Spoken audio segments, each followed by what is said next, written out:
Hello students, आज हम लोग मोल कंसेप्ट चैप्टर का कुछ बेसिक बातें पढ़ेंगे।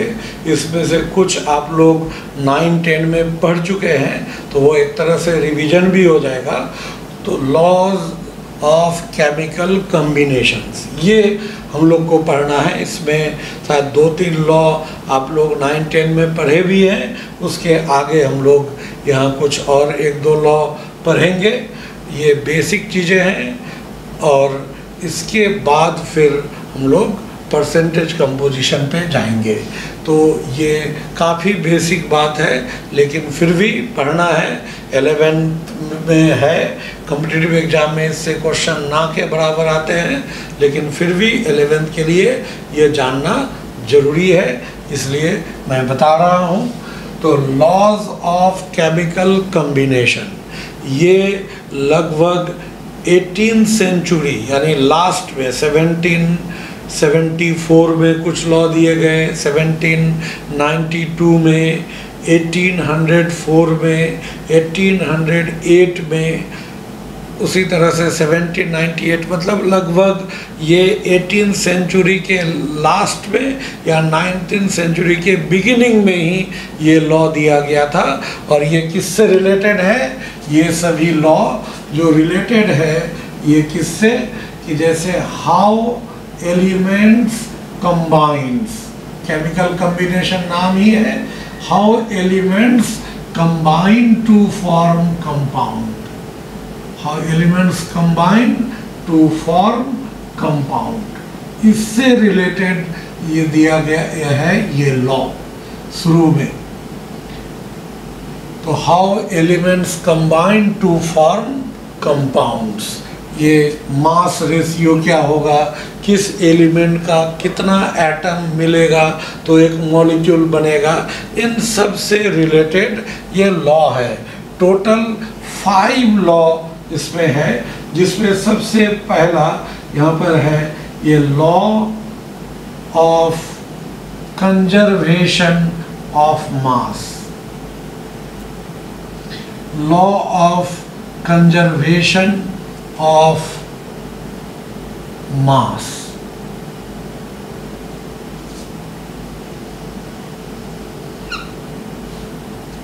तो law of conservation of mass, conservation of energy के बारे में तो पढ़े ही होंगे कि एनर्जी का जो टोटल अमाउंट है यूनिवर्स में फिक्स्ड होता है, उसको ना तो क्रिएट किया जा सकता है ना ही डिस्ट्रॉय किया जा सकता है, केवल एक फॉर्म से दूसरे फॉर्म में कन्वर्ट किया जा सकता है।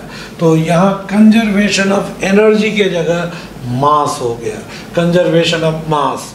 ये बताया गया कि जब एलिमेंट कंबाइन करके कंपाउंड बनाते हैं उस समय मास कंजर्व रहता है, मास में किसी तरह का चेंज नहीं होता है।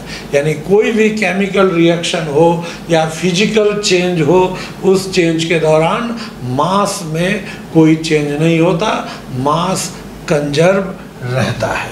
तो हम लोग ये जो इसको जो दिया गया था ये लैवोजियर के द्वारा दिया गया था, ये लैवोजियर के द्वारा ये दिया गया था, ये 1774 में दिया गया था। इस लॉ का स्टेटमेंट क्या है कि ड्यूरिंग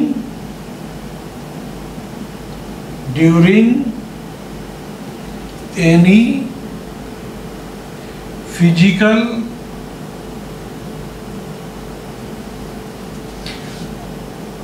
और chemical changes, physical or chemical change, mass remains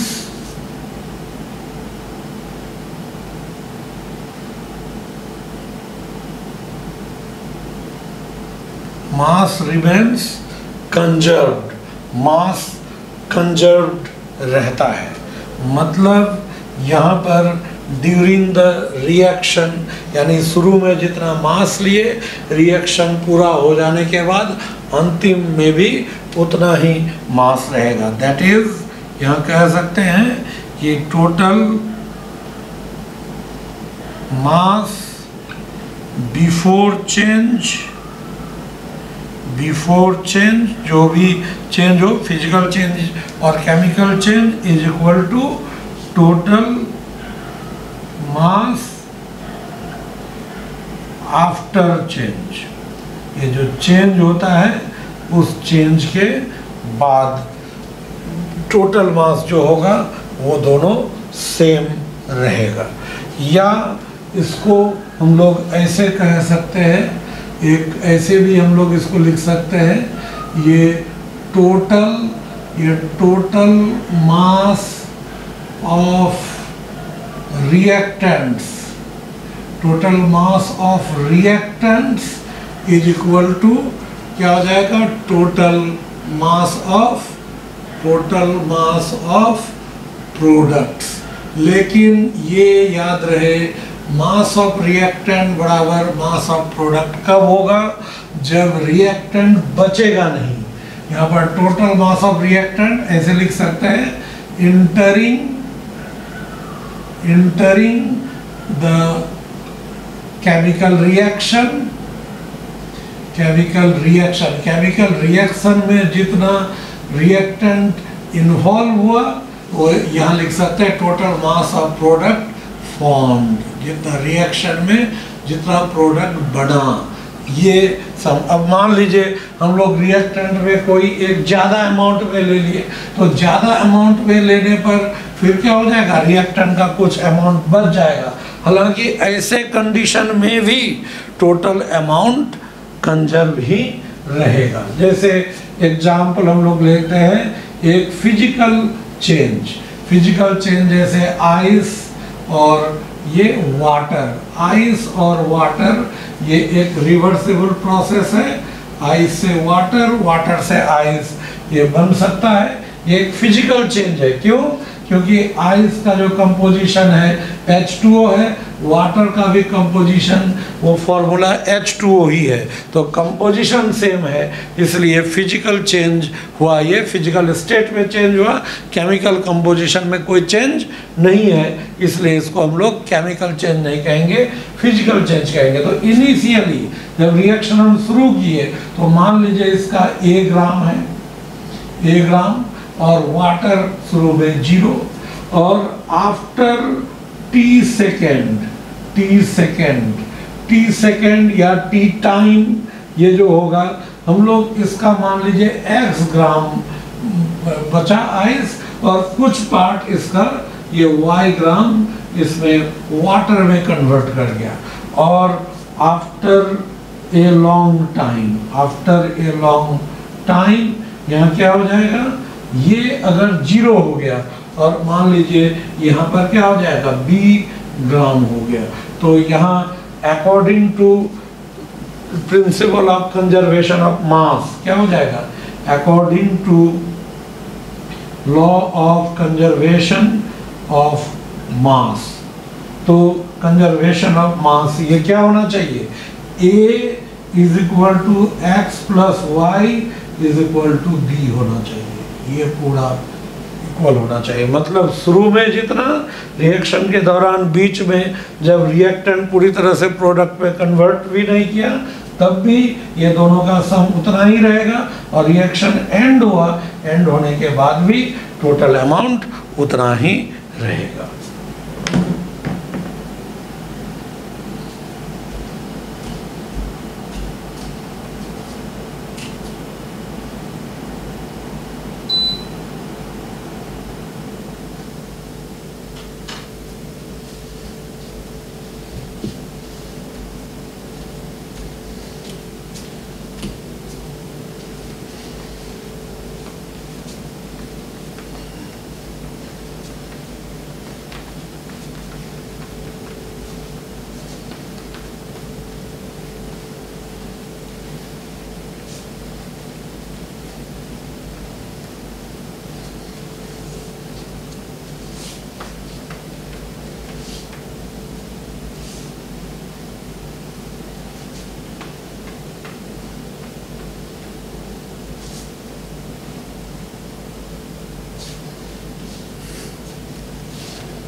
दूसरा लोग लेते हैं, यहाँ पर H2 और O2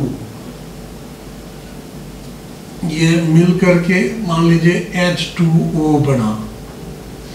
अब इनिशियली इसका जो अमाउंट मान लीजिए A ग्राम है, इसका यहाँ हम लोग लिए B ग्राम, और यहाँ पर 0, इसमें कुछ अभी बना नहीं है।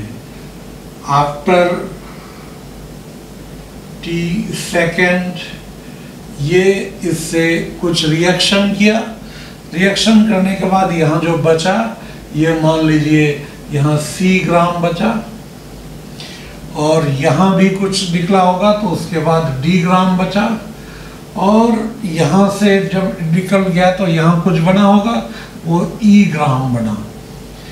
और अब यहाँ पर इस जगह अगर हम लोग लेते हैं आफ्टर कंप्लीशन रिएक्शन अगर कंप्लीट हो गया तो ये तो 0, ये 0, और यहाँ पर मान लीजिए F ग्राम यहाँ हुआ। तो इस जगह क्या होना चाहिए? तो according to law of conservation of mass, तो law of conservation of mass क्या होना चाहिए? इस जगह A plus B is equal to C plus D plus E is equal to क्या हो जाएगा? F। ये होना चाहिए, मतलब शुरू में जितना था रिएक्शन, बीच में कितना हुआ और लास्ट में कितना, ये पूरा बराबर रहेगा, है ना। इसी तरह से अब यहाँ पर हम लोग जैसे लिए, यहाँ पर C और प्लस O2 और CO2 मिलकर, यहाँ C और O2 मिलकर CO2 बना। तो मान लीजिए इसका हम लोग 6 ग्राम लिए और इसका 16 ग्राम लिए, तो 16 ग्राम लिए तो ये कितना होगा?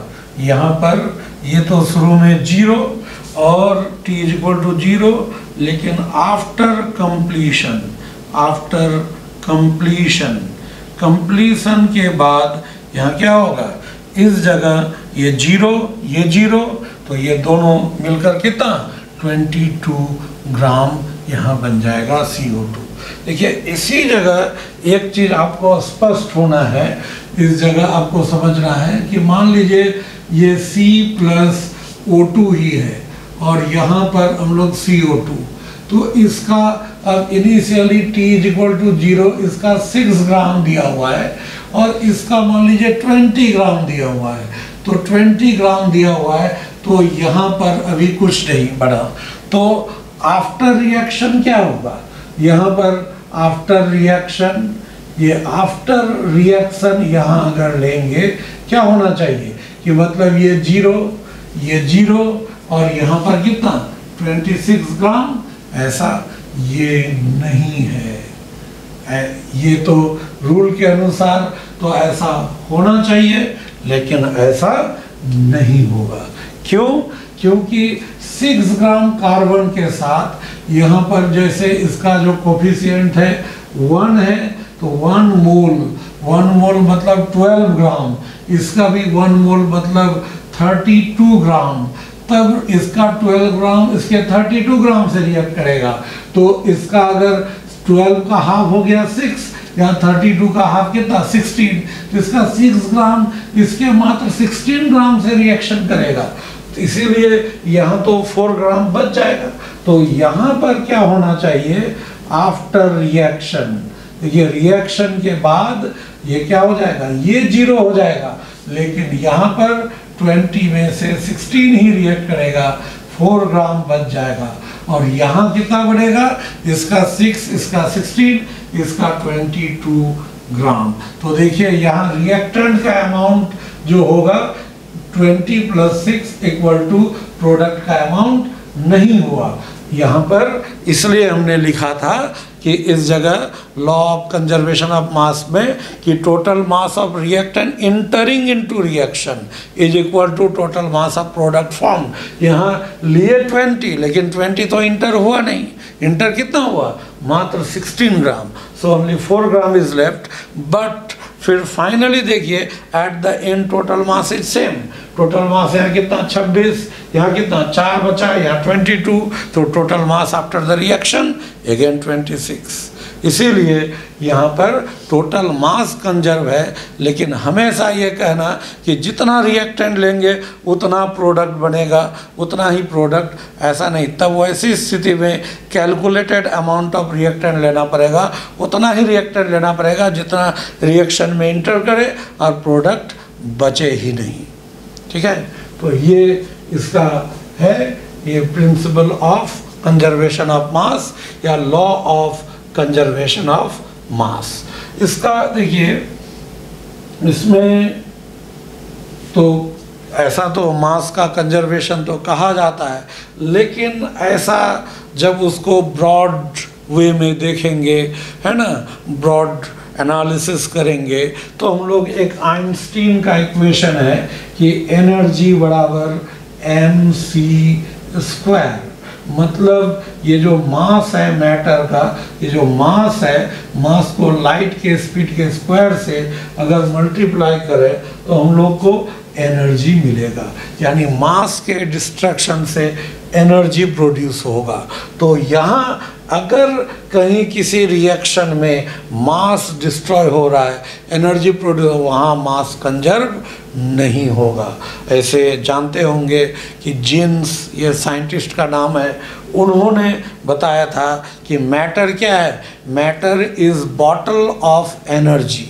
एनर्जी का बॉटल है, मतलब मैटर को हम एनर्जी में कन्वर्ट कर सकते हैं। इसलिए अब आजकल principle of conservation of energy और principle of conservation of mass को कंबाइंड कर दिया गया है। कंबाइंड करके बताया जाता है कि किसी आइसोलेटेड सिस्टम में टोटल मास और एनर्जी का सम वो ऑलवेज कंजर्व होता है। मास और एनर्जी दोनों को कंबाइन कर दिया गया। अकेले अकेले इस रूल को लेंगे तो इंडिविजुअली ना तो principle of conservation of energy पूरी तरह वैलिड हुआ और ना ही principle of conservation of mass valid हुआ। ऐसे कंडीशन में ये जनरली न्यूक्लियर रिएक्शन वगैरह वो सब में ये फार्मूला यूज किया जाता है, पढ़ेंगे भी आगे।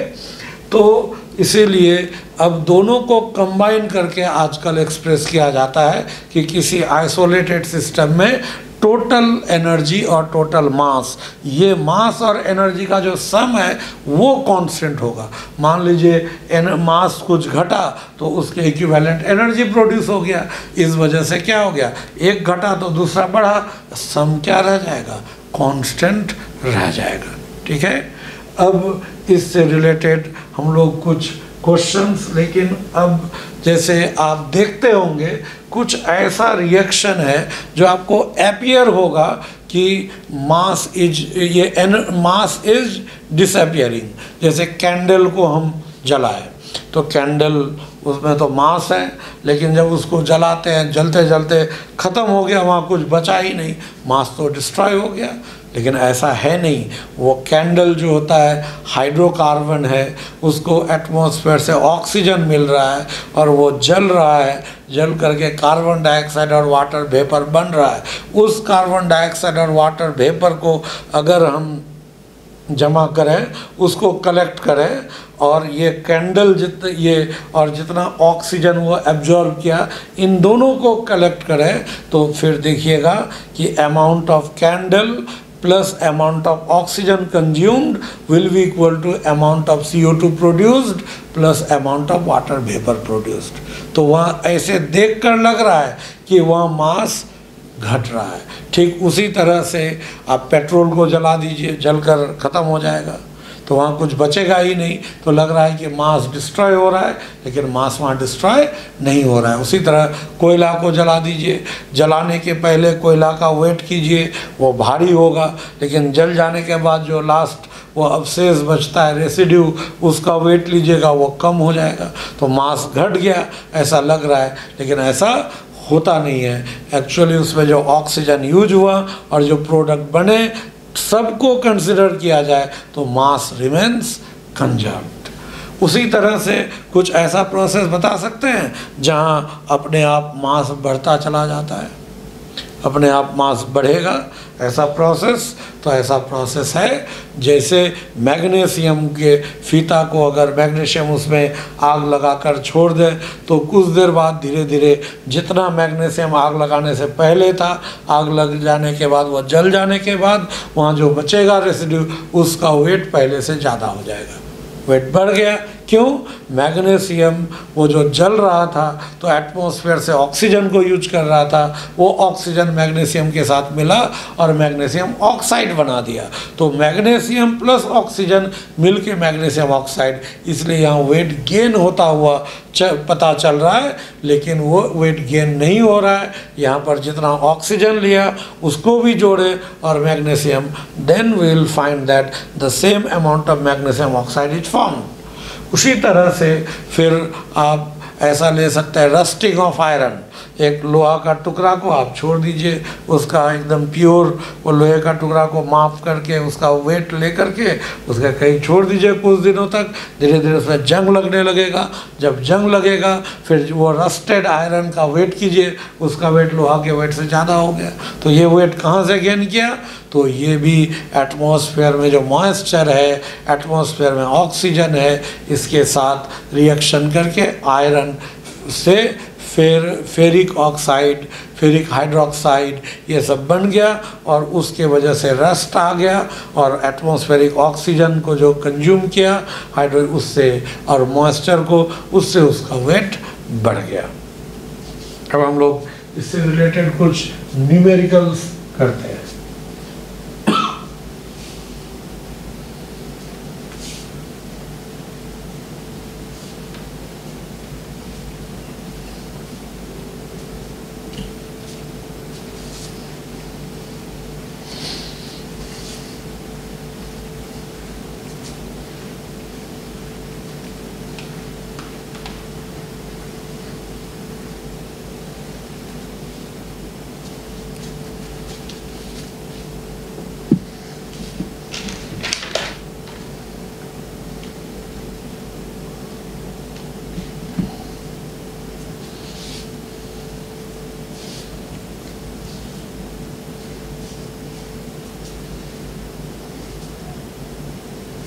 इसमें एक बात और याद रखना है, in any chemical reactions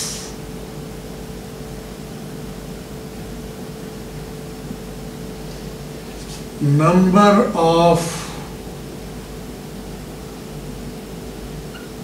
atoms remains conserved and not number of molecules or moles। जैसे अब मान लीजिए N2 और 3H2 ये रिएक्ट किया और यहाँ 2NH3 ये बनाया, तो यहाँ पर इसका मॉलिक्यूल देखिए, मोल कितना है 1, तो 1 मोल है। इसका कितना है 3 मोल्स है और इसका कितना है यहाँ पर 2 मोल्स है। तो 2 मोल्स, तो इधर टोटल कितना हो गया 4 मोल और इधर कितना 2 मोल। मोल तो बराबर नहीं रहा, तो अगर 1 मोल है तो मॉलिक्यूल कितना 6.022 × 10⁻23। तो यह नंबर ऑफ मोल सेम नहीं है तो मॉलिक्यूल भी सेम नहीं होगा। लेकिन एटम्स यहाँ कितना है, ये एटम्स अगर लेंगे तो एटम्स यहाँ तो 2 है, यहाँ पर 3 और 2 6 एटम्स है। यहाँ पर नाइट्रोजन का 1 और हाइड्रोजन का 3 4 × 2 8 एटम्स है। तो देखिए ये दोनों मिलकर कितना हो जाएगा 8, इधर भी 8, लेकिन मोल दोनों मिलकर इधर 4 इधर 2, तो मोल बराबर नहीं रहा लेकिन एटम सेम रहता है।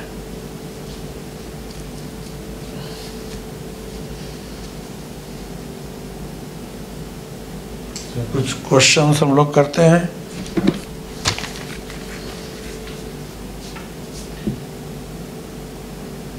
What mass of AgNO3 will react with 5.85 gram of NaCl to produce 14.35 gram of AgCl and 8.5 gram of NaNO3। तो क्या होगा? What mass of AgNO3 will react with 5.85 gram of NaCl to produce 14.35 gram of AgCl and 8.5 gram of NaNO3। तो इसका solution यहाँ क्या हो जाएगा? इसका ये AgNO3, देखिए रिएक्टेंट कौन हुआ? AgNO3, उसका रिएक्शन किसके साथ? NaCl के साथ, और रिएक्शन करके क्या बनाया? AgCl, और फिर क्या बनाया? NaNO3। तो अब यहाँ इसका कितना अमाउंट दिया जा रहा है? इसका ये पूछा जा रहा है, और NaCl का कितना? 5.85 ग्राम, और रिएक्ट करके AgCl का कितना बनाना है? 14.35 ग्राम, और NaNO3 का कितना? 8.5 ग्राम। तो यहाँ क्या करना पड़ेगा? इस जगह अगर हम लोग यहाँ लेते हैं इन दोनों में, तो अब देखिए इधर इसको मान लीजिए x, तो then according to law of conservation of mass क्या हो जाएगा? x plus 5.85 is equal to 14.35 plus 8.5। तो यहाँ कितना हो जाएगा? x इज इक्वल टू, ये जो सम इधर होगा 14 और 8 22.85 ये हो जाएगा, और ये वाला उधर माइनस हो जाएगा 5.85, कितना हो जाएगा? तो x का वैल्यू और यहाँ कितना हो जाएगा? x इज इक्वल टू, इसे माइनस करेंगे 17, तो ये 17.0 ग्राम हो जाएगा। इस तरह से ये क्वेश्चन, नेक्स्ट क्वेश्चन हम लोग देखते हैं।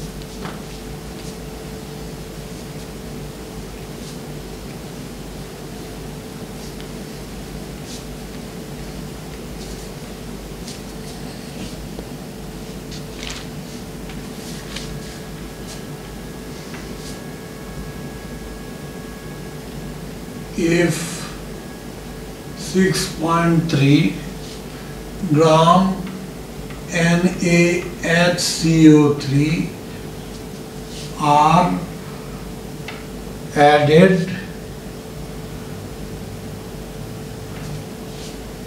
to 15 gram of CH3COOH solution, the residue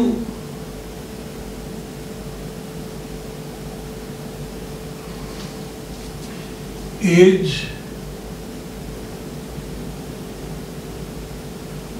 found to weigh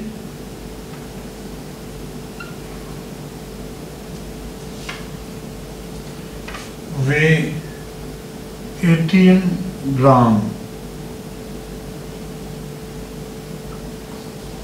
What mass of CO2 is produced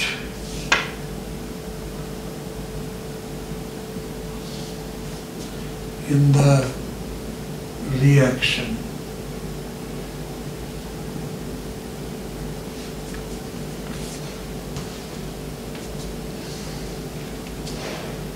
इसका सॉल्यूशन होगा NaHCO3 प्लस CH3COOH, ये दोनों रिएक्ट अगर करता है तो बनाएगा CH3COONA और इधर हो जाएगा प्लस H2O और प्लस CO2। तो ये दोनों तो सॉल्यूशन के रूप में रह जाएगा, यही रेसिड्यू यहाँ नीचे, और CO2 ये निकलेगा गैस। तो होता क्या है यहाँ पर, ये तो रिएक्शन आपको याद रखना पड़ेगा कि ये रिएक्ट करके क्या बढ़ाता है, ये रिएक्शन आपको याद रखना पड़ेगा। तो NaHCO3 6.3 ग्राम है, CH3COH ये 15 ग्राम है, और ये रेसिड्यू 18 ग्राम है। तो CO2 का वेट कितना होगा ये पूछा जा रहा है। तो यहाँ भी वही होगा, according to law of conservation of mass कितना हो जाएगा 6.3 प्लस 15 इज इक्वल टू 18 और प्लस x।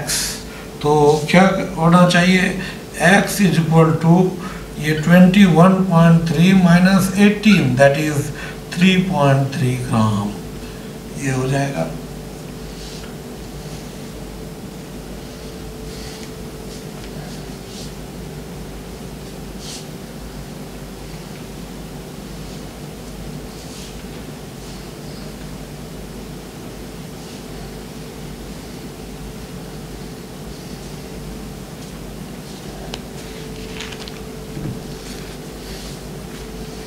नेक्स्ट क्वेश्चन है, ये 3 ग्राम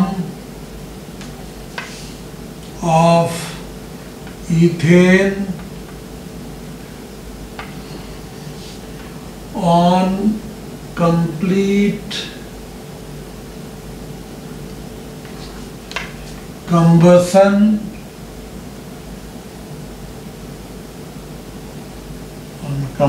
combustion gives 8.8 gram of CO2 and 5.4 gram of water.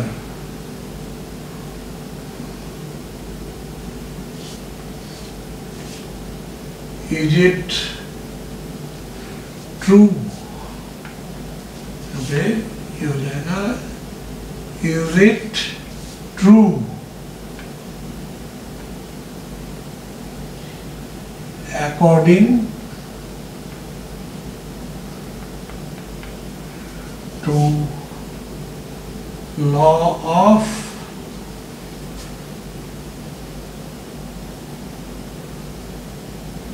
conservation of mass.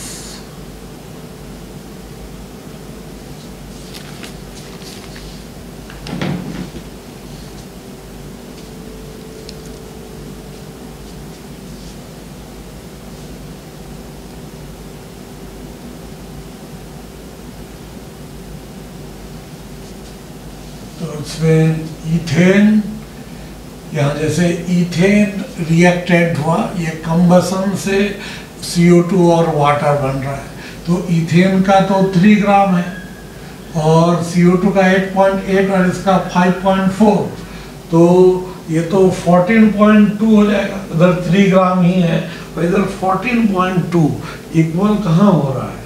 तो ऐसा लग रहा है कि ये तो लॉ ऑफ कंजर्वेशन ऑफ मास के अकॉर्डिंग है ही नहीं। लेकिन अब देखिए यहाँ है क्या, इथेन C2H6, C2H6 का रिएक्शन O2 से करेंगे तो इसमें यहाँ पर ये बनेगा इधर CO2 और H2O। ये इक्वेशन को बैलेंस करना पड़ेगा।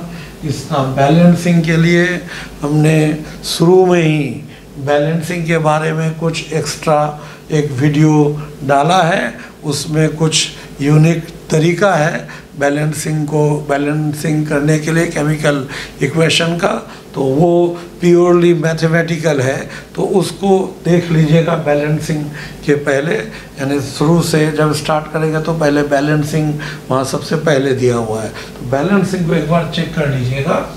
तो यहाँ पर क्या हो जाएगा, जैसे ये C2H6, तो यहाँ पर ऐसे 2 कार्बन यहाँ अगर हम लोग लेते हैं तो 2 कार्बन और 3 हाइड्रोजन, तो यहाँ पर ऑड इस जगह 4 कर देते हैं, यहाँ पर 2 करते हैं, तो यहाँ पर 12, ये 6 हो जाएगा, 6 और 8 यहाँ पर 14, ये 7 हो जाएगा।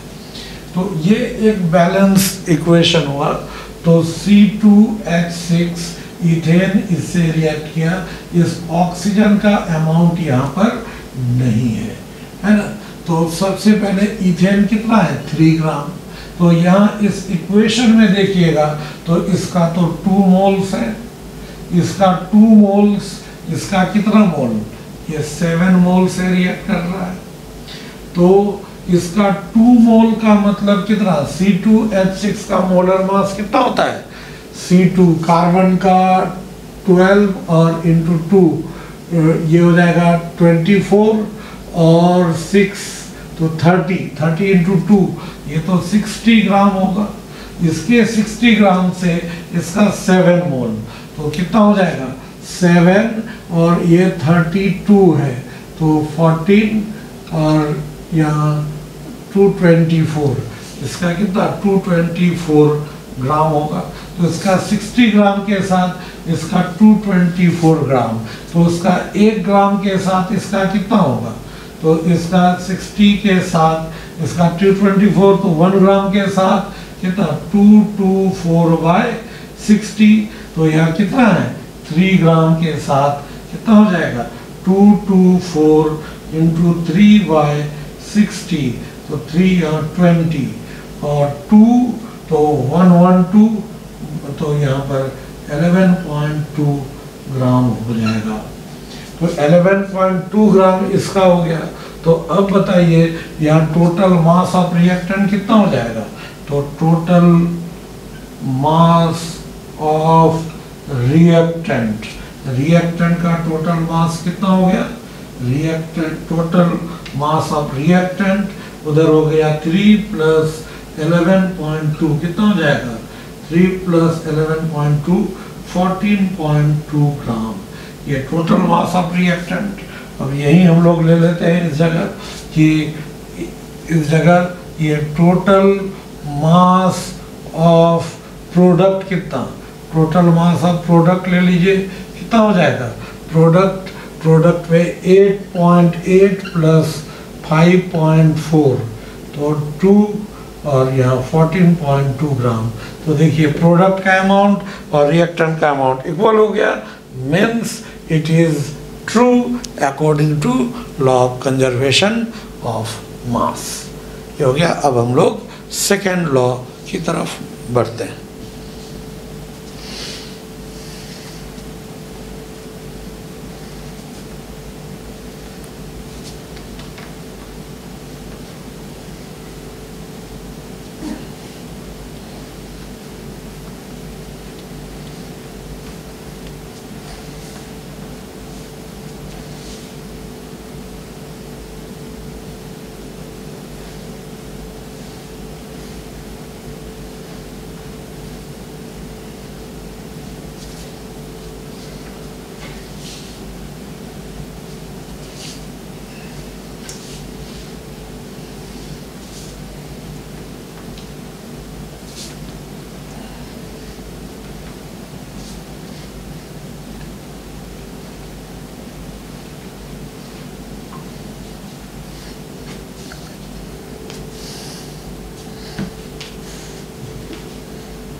सेकेंड लॉ है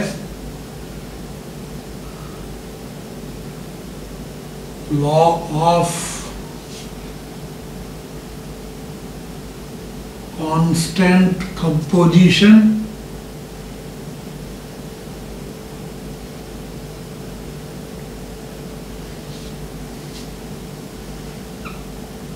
और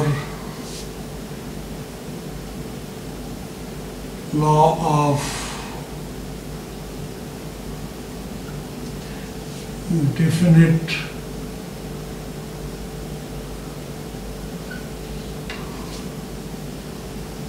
proportion, law of constant composition और law of definite proportion। तो इसको दिया गया था लुइस प्राउस्ट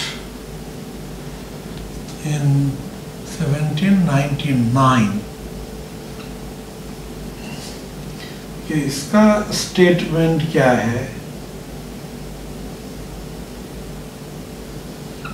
जैसे कोई भी एक कंपाउंड लीजिए, किसी भी सोर्स से ले लीजिए, किसी भी सोर्स से कोई कंपाउंड को लीजिए, तो वो कंपाउंड एक ही तरीके के एलिमेंट से बना होता है, एक ही तरीके के एलिमेंट से, और उनके एलिमेंट का जो रेशियो होता है बाय मास वो फिक्स्ड होता है ना। रेशियो बाय मास वो फिक्स्ड होता है। तो हम लोग इसको क्या लिख सकते हैं कि कोई भी केमिकल कंपाउंड कंपोज्ड होता है, ये कंपोज जो होगा एक ही टाइप के एलिमेंट से, चाहे सोर्स कुछ भी हो, कहीं से भी मिले, वो एक ही तरह के कंपाउंड, एक ही तरह के एलिमेंट के मिलने से बनता है। यानी कि हम लोग कह सकते हैं a chemical compound is composed of same elements always and it has same proportion or fixed proportion of the component elements by mass। तो हम लोग क्या लिखेंगे, a chemical compound is always found to be composed of same elements। तो हम लोग a chemical compound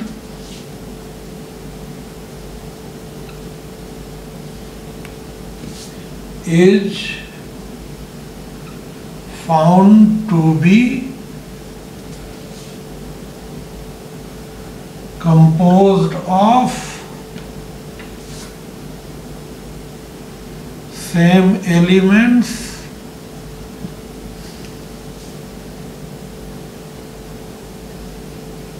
irrespective of source। ऐसे लिख सकते हैं, found to be composed of same elements and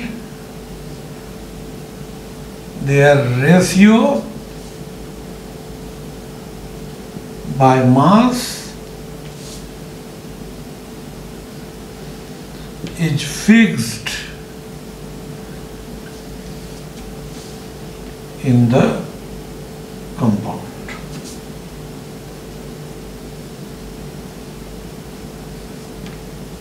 कि कोई भी कंपाउंड वो सोर्स क्या है उससे मतलब नहीं, से हमेशा एक ही तरह के एलिमेंट के मिलने से बना होगा, और उसमें उसके जो कंपोनेंट एलिमेंट का जो रेशियो होगा बाय मास वो भी फिक्स्ड होगा। जैसे एग्जाम्पल लोग ये वाटर को ही ले लेते हैं। वाटर का सोर्स हम लोग मान लीजिए ऐसे ले लिए, रेन वाटर है ना, उसी तरह से ये टैप वाटर है ना, उसी तरह से यहाँ पर हम लोग जैसे सी वाटर, ओशियन से ये वाटर ले लिए, तो चाहे वेल वाटर कुआं से हम लोग ले लिए है ना। तो हर जगह वाटर का फॉर्मूला, या चाहे रेन वाटर हो या टैप वाटर हो या सी वाटर हो, यहाँ पर ये हमेशा बना होगा हाइड्रोजन और ऑक्सीजन से ही, और इसका फॉर्मूला यहाँ भी H2O, ये भी H2O, यानी जो कंपोनेंट एलिमेंट है हर जगह हाइड्रोजन और ऑक्सीजन ही होगा, और रेशियो बाय मास क्या हो जाएगा, रेशियो बाय मास। यहाँ हाइड्रोजन एटम कितना है 2, और इसका कितना हो जाएगा ऑक्सीजन का 16। यहाँ भी हाइड्रोजन 2 है तो हाइड्रोजन का एटॉमिक मास 1, 2 है तो 2 is to 16, यहाँ 2 is to 16, यानी कि ये हो जाएगा 1 is to 8, यहाँ भी 1 is to 8, यहाँ भी 1 is to 8। ये तीनों जगह इसका अमाउंट क्या हो जाएगा, ये फिक्स्ड हो गया, ये यहाँ पर फिक्स्ड, यही इसी को हम लोग कहते हैं। चाहे एक कंपाउंड को उसी तरह CO2 ले लीजिए, कोई हाइड्रोकार्बन को जलाइए, किसी कोयला को जलाइए, अल्कोहल को जलाइए, कहीं से भी, या कैल्शियम कार्बोनेट को हीट करके CO2 बनाइए, from whatever source you are taking carbon dioxide, it will always be composed of carbon and oxygen, and their ratio of mass कितना हो जाएगा, कार्बन का 12, उसका 32, तो 12/30 यानी 3/8, ऑलवेज मास का कंपोजिशन 3/8 होगा। तो कोई एक कंपाउंड में उसके कंपोनेंट एलिमेंट सेम होते हैं और बाय मास उसका रेशियो भी फिक्स होता है, वो बदलता नहीं है। अगर वो बदलेगा फिर वो कंपाउंड नहीं होगा, उसको मिक्सचर कहने लगेंगे हम लोग। एक क्वेश्चन है 0.36 gram of a metal on ignition in air is converted into 0.6 gram of its oxide. The percentage of metal in its carbonate is 28.57. Calculate the amount of oxide which can be obtained when 1 gram of the carbonate is strongly heated in air. इसको हम लोग किस तरह से solve करेंगे, तो पहले हम लोग देखते हैं कि इसको सॉल्व कैसे किया जाना चाहिए। तो किस तरह से सॉल्व करेंगे, जैसे देखिए मेटल का इतना, और हम लोग पढ़ रहे हैं किसका एग्जाम्पल है, ये लॉ ऑफ कांस्टेंट कंपोजिशन या लॉ ऑफ डेफिनेट प्रोपोर्शन। तो यहाँ मेटल का वेट इतना, और उसको जब एयर में बर्न किए तो इतना ग्राम ऑक्साइड बना, तो जो एक्स्ट्रा जो बढ़ा वो तो ऑक्सीजन का मास होगा। तो मेटल का मास और ऑक्सीजन का मास, इसका जो रेशियो यहाँ होगा, उसी मेटल का कार्बोनेट को हीट करेगा तो मेटल ऑक्साइड बनेगा। तो यहाँ भी तो रेशियो वही होना चाहिए। तो सबसे पहले यहाँ पर वेट ऑफ मेटल कितना है 0.36 ग्राम, और वेट ऑफ मेटल ऑक्साइड कितना है, मेटल ऑक्साइड का 0.60 ग्राम, ये हो गया। तो वेट ऑफ ऑक्सीजन कितना हो गया, वेट ऑफ ऑक्सीजन यहाँ कितना हो जाएगा 0.60 माइनस 0.36, तो ये हो जाएगा 0.24 इतना ग्राम। तो यहाँ पर रेशियो क्या हो जाएगा, मेटल का जो वेट है ये 0.36 और ऑक्सीजन का 0.24, ये इतना ग्राम ये मेटल और ऑक्सीजन हो गया। और अब यहाँ जो मेटल कार्बोनेट में मेटल का परसेंटेज कितना है 28.57, यानी 100 ग्राम अगर मेटल होगा उसमें इतना ग्राम मेटल होगा। तो यहाँ मेटल कार्बोनेट 1 ग्राम है, तो 1 ग्राम में कितना मेटल का वेट होगा वो निकल जाएगा। और यहाँ पूछा जा रहा है अमाउंट ऑफ ऑक्साइड, तो मेटल का जब वेट निकल जाएगा इस रेशियो से हम लोग ऑक्सीजन का भी वेट निकाल लेंगे, है ना। जैसे ये मेटल का वेट दिया हुआ है मेटल ऑक्साइड का, तो हम लोग ऑक्सीजन का निकाल लिए। तो यहाँ पर मेटल और ऑक्सीजन का रेशियो क्या हुआ, मेटल और ऑक्सीजन बाय मास, ये जो रेशियो हुआ ये 0.36 बाय 0.24, तो ये पॉइंट हटा दीजिए 12, यहाँ 3/2 ये रेशियो हुआ। तो 3/2, तो यही रेशियो यहाँ मेटल कार्बोनेट को हीट करके जो मेटल ऑक्साइड बनेगा, यहाँ भी तो उतना ही होना चाहिए। तो पहले यहाँ पर अब इन सेकेंड केस यहाँ पर क्या है कि percentage of metal in metal carbonate में कितना परसेंटेज है, तो मेटल कार्बोनेट में ये 28.57, तो यहाँ पर क्या हो जाएगा, वेट ऑफ मेटल कितना हो जाएगा, मेटल कार्बोनेट 1 ग्राम है तो 1 का 28.57 बाय 100 इतना कितना हो जाएगा, 0.2857 ये ग्राम, ये मेटल का वेट हो गया। सो अब यहाँ पर वेट ऑफ मेटल बाय क्या हो जाएगा, वेट ऑफ ऑक्सीजन कितना हो जाएगा, मेटल का वेट ये तो दिया गया है, wait of metal by weight of oxygen कितना 3/2, तो wait of metal 0.2857 by weight of oxygen ये हमें नहीं पता, वेट ऑफ ऑक्सीजन बराबर 3/2।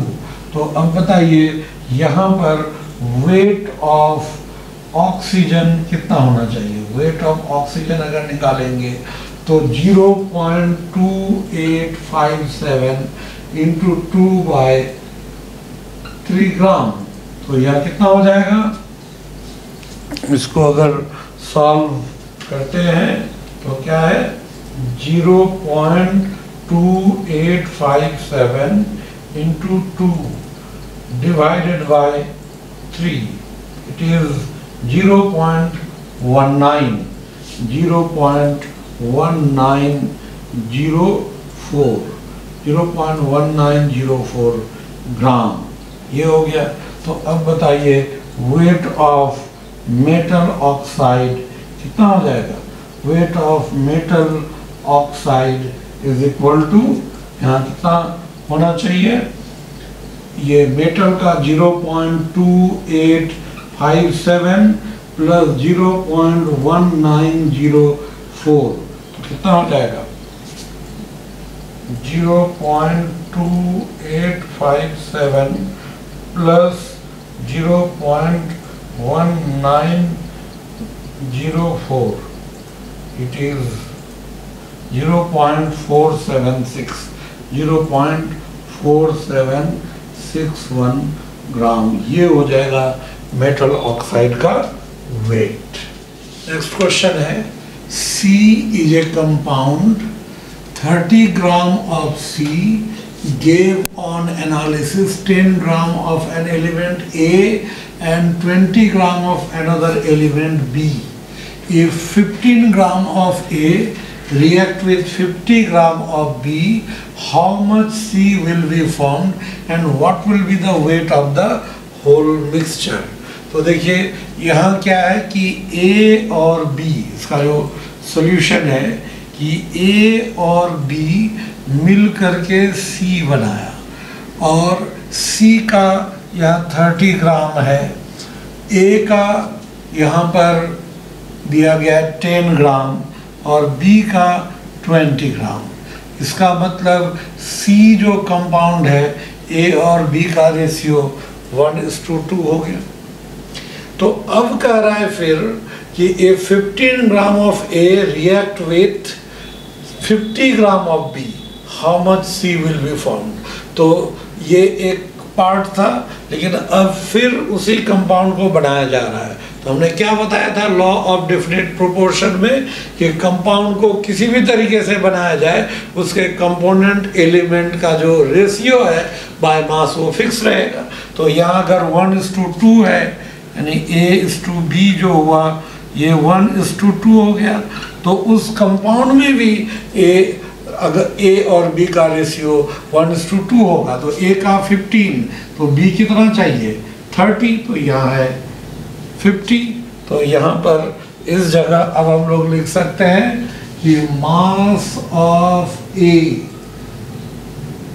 बाय मास ऑफ बी बराबर क्या होना चाहिए?